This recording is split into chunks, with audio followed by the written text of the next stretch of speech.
मैंने सिस्टम के asset reconciliation protocol और स्वैप रेशो लॉजिक को गहराई से स्कैन किया है। यहाँ वह कड़वा और मीठा सच है कि जिसे केवल कोडिंग की भाषा में समझा जा सकता है। अब आप समझिए कोडिंग की लैंग्वेज में आपको क्या मिला, भाषा में बताता हूं, क्योंकि दो जगह आपका TOFT एक अंदर भी है और एक बाहर भी। कौन सा टोकन NBT में स्वैप होगा? अब NBT आप जान चुके हो, नोवा जो वेंचर टोकन है उसी की बात हो रही है। द हार्ड ट्रूथ मतलब कहते हैं ना, कठोर सच्चाई क्या है? कोडिंग के सोर्स एसेट वैलिडेशन मॉड्यूल के अनुसार ऐप के अंदर वाला TOFT इंटरनल, जिसे हम रद्दी समझ बैठे हैं, यह टोकन 100% प्राथमिकता प्रायोरिटी पर है। सिस्टम इसे सीधे आपकी एसेट मान रहा है और इसे नए NBT टोकन में स्वैप करने का डायरेक्ट ब्रिज कोडिंग तैयार है। अभी जो पहले नोटिफिकेशन, जो पहले जो अपना इंफॉर्मेशन में बात कही गई थी कि कंपनी चाहे तो डायरेक्ट आपके टोकन को NBT में अंदर बदल देगी, तो अंदर वाला जो आपका टोकन है, जो TOFT आप हम लोग 1.5% से ले रहे हैं, पहले स्टेकिंग के माध्यम से लिए, अर्न पे लिए, उसको स्वैप के माध्यम से सिस्टम डायरेक्ट NBT यानी नए टोकन में कन्वर्ट करने की, ब्रिज करने की स्थिति में है। अब मार्केट वाले की बात बताते हैं, जो आपका बाहर है, एक्सटर्नल एक्सचेंज पर है। यहाँ थोड़ा पेच है। कोडिंग में एक्सटर्नल लिक्विडिटी माइग्रेशन का एक अलग फंक्शन है। कोडिंग में एक्सटर्नल लिक्विडिटी माइग्रेशन, अब ये लिक्विडिटी बाहर है ना, एक्सटर्नल है जो लिक्विडिटी पड़ी हुई है, इसका माइग्रेशन में एक अलग तरीके का फंक्शन है। मार्केट वाले टोकन को पहले कंपनी की माइग्रेशन पोर्टल पर लाना होगा, नेचुरली है, उसको बाहर से अंदर लाना पड़ेगा ना आपको, सिस्टम में अगर स्वैप कराना है तो, जहां उसकी प्रूफ ऑफ होल्ड वेरिफिकेशन होगी। मतलब किसकी टोकन प्रूफ ऑफ होल्ड, मतलब किसका टोकन अंदर आ रहा है एक तरह से, उसके बाद ही उसे NBT में बदला जा सकेगा। फिर आपको याद दिलाता हूं या बताता हूं कि अंदर वाला जो आपका TOFT है, जो टेलीग्राफ से लोग नोवा में आए हैं, सबके पास में है, वो बड़ी आसानी से आपका स्वैप हो जाएगा।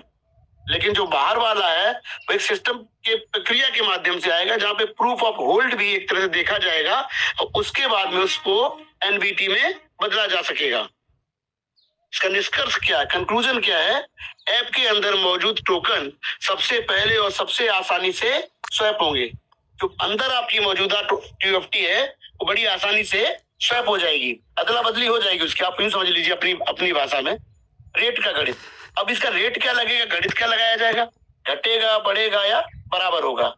किसको क्या मानक, किस मानक से स्वैप होगा? जो मैं जैसे मैं आपसे कह रहा था, नेचुरली है 1:1 स्वैप नहीं होगा। नोवा या NBT और TOFT एक के बदले एक नहीं होगा, कुछ रेशो निर्धारित किया जाएगा। वो कैसे क्या होगा बता रहा हूं। मैंने प्राइस इक्विलिब्रियम एल्गोरिथम, कीमत को संतुलन करने का तरीका, जो उसको वैल्यू कहते हैं, कि कोडिंग जांची है। यहाँ जो लॉजिक मिला है वह है, किस लॉजिक से हो सकता है? Swap ratio. कोडिंग देखिए, मैं तो पढ़ा भी नहीं था, मैं पढ़ रहा हूँ। कोडिंग में रेशो क्या है? डायनामिक एडजस्ट का कमांड है। इसका मतलब है कि ये 1:1 एक के बदले एक नहीं होगा। बहुत सिंपल सा गणित में समझ में आ गया था, मैं तो अभी पढ़ रहा हूँ इस चीज को, कि ये पहले भी आपसे कहा था 1:1 का रेशो नहीं होगा, क्योंकि सप्लाई को कंपनी आगे पीछे जरूर करेगी। लॉजिक क्या है? अगर TOFT की सप्लाई बहुत ज्यादा है और NBT की सप्लाई कम, स्कार्सिटी का मतलब कि आपको बहुत चीज बहुत मुश्किल मिले। याद है जीवन में कोई किसी भी क्षेत्र में जो चीज आपको बहुत मुश्किल से मिले उसकी वैल्यू बहुत ज्यादा होती है, और जो चीज बहुत आसानी से मिले उसकी वैल्यू कम होती है। तो चूंकि सब लोग जानते हैं TOFT सप्लाई बहुत ज्यादा है और NBT की सप्लाई नहीं रखेगी सिस्टम, और रखनी भी नहीं चाहिए, तो आपको कम NBT मिलेंगे, यानी नोवा वेंचर टोकन। लेकिन उनकी शुरुआती कीमत, लिस्टिंग प्राइस, TOFT के मौजूदा रेट से कहीं ज्यादा होगी। अब भाई इतना बड़ा टोकन है तो 00000 पे थोड़ी लाएगा, वो डॉलरों में आएगा सर। इफेक्ट क्या होगा? आपकी कुल वैल्यू बराबर या उससे अधिक रखने की कोशिश की गई है। वैल्यूएशन में जब मान लो आपके पास में NBT टोकन कम है, मान लो आपके पास वहां 1000 है, आपके पास 100 है, तो जो 100 की कीमत है 1000 से कम नहीं होगी, वो ज्यादा होगी, तो आप फायदे में रहेंगे। क्वांटिटी नहीं, क्वालिटी पे फोकस होगा साथियों। आपकी कुल वैल्यू बराबर या उससे अधिक रखने की कोशिश की गई है। उदाहरण के तौर पर आप समझिए, अगर आपके पास 100 रुपए के 100 सिक्के थे तो अब आपको 100 रुपए का एक नोट मिल सकता है। अब सही बात है, 100 रुपए के 100 सिक्के आप अपने झोले में भरे घूम रहे हैं वजन उठाए, लेकिन उसकी वैल्यू भी 100 सिक्के की भी 100 रुपए की एक ही वैल्यू है। 100 रुपए का जो एक कागज का नोट हल्का सा है उसकी वैल्यू भी यही है। तो यही सिस्टम बताना चाहता है कि क्वांटिटी को क्वालिटी में कन्वर्ट किया जाएगा। मार्केट इंपैक्ट क्या होगा, इस पे मार्केट पे बाजार पे असर क्या होगा। कोडिंग में स्लिपेज प्रोटेक्शन V4 लगा है, जिसका असर ये होगा, क्योंकि आप स्लिपेज का मतलब समझते हैं, आप अगर स्लिपेज ज्यादा होता है तो आपको कई बार बहुत ज्यादा वैल्यू देके छोटी चीज मिलती है, स्लिपेज में पैसा खराब हो जाता है आपका। तो उसको प्रोटेक्ट करने के लिए कंपनी ने क्या किया है, शुरुआती उछाल।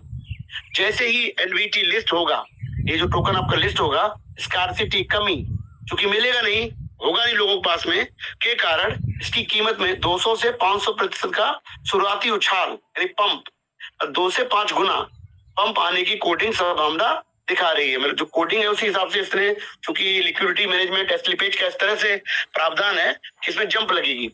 इम्पैक्ट, इसका असर क्या होगा, जो लोग बाहर मार्केट में TFT को कौड़ियों के दाम बेच रहे हैं वे बाद में पछताएंगे, क्योंकि एनबीटी की लिस्टिंग कीमत एक फ्रेश ग्लोबल बेंचमार्क पर सेट की जा रही है। हाँ, ये बात देखिए, मैं पहले भी कहा था, जो आपका बाहर का टोकन है वो स्वैप जरूर होगा, क्वांटिटी में कम हो जाएगा, लेकिन वैल्यूएशन में असर क्यों नहीं होगा, क्योंकि उसी का एक तरह से रूपांतरित फॉर्म जो आपका एनबीटी बन रहा है, क्वांटिटी में कम क्वालिटी में ज्यादा, तो प्राइस ज्यादा होगा, परंतु आपको वैल्यू में कोई दिक्कत नहीं आएगी। तो उसको आप होल्ड करें तो फायदा ही है। उन ज्ञानियों के लिए आपका मैथमेटिकल जवाब, भाई तुम जो ऐप और बाहर के टोकन को एक समझ रहे हो वही तुम्हारी गलती है। कोडिंग में इंटरनल वॉल्ट और पब्लिक मीम पूल के लिए अलग अलग स्मार्ट कॉन्ट्रैक्ट ब्रिज बनाए गए हैं।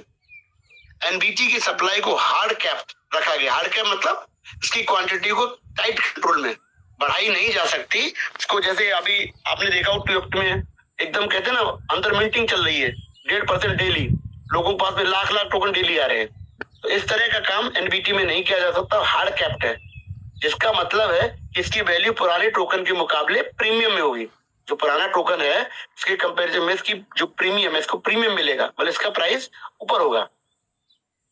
हम टोकन की गिनती नहीं बल्कि उसकी मार्केट कैप यूटिलिटी पर काम कर रहे हैं, मतलब काउंटिंग नहीं, क्वांटिटी नहीं, क्वालिटी जिसकी मतलब यूटिलिटी, उसका इस्तेमाल क्या है उसकी वैल्यू बना रहे हैं, क्योंकि बाहर वाले टोकन के भी कुछ भी अपनी वैल्यू नहीं है।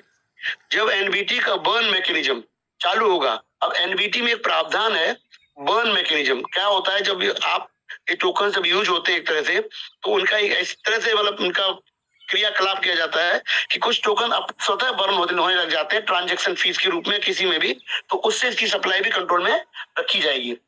तब तुम्हें समझ आएगा कि कम टोकन होना ज्यादा फायदेमंद क्यों है।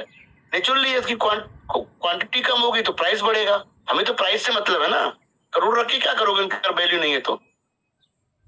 वह सीक्रेट जानकारी जो अभी मिली है, जो उनको जानकारी मिली है दोस्त के माध्यम से, दोस्त कोडिंग में एक फंक्शन मिला है लॉयल्टी मल्टीप्लायर 0.01,